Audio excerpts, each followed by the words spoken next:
గురుగారు కొన్ని ఆచారాలకు సంబంధించింది ఇప్పుడు ఈ విధంగా కాలేజీల్లో హాస్టల్లో ఉన్నప్పుడు మడి పాటించాలని కొంతమంది అనుకుంటారు.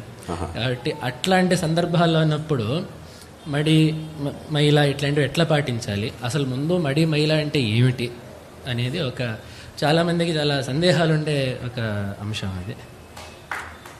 అంటే ఇక్కడ ఈ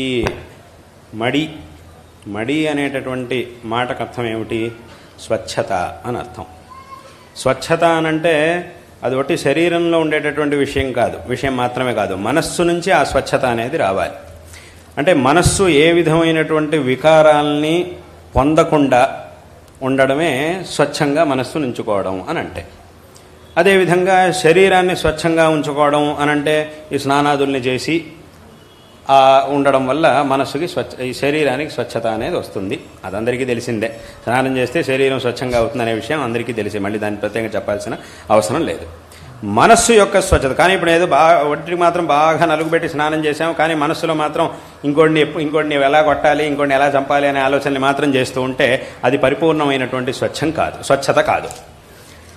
కాబట్టి ఇక్కడ స్వచ్ఛత అనేటటువంటిది రెండు రకాలుగా ఉంటుంది. ఆంతరికమైనటువంటి స్వచ్ఛత, బాహ్యమైనటువంటి స్వచ్ఛత అనేది రెండు రకాలుగా ఉంటుంది.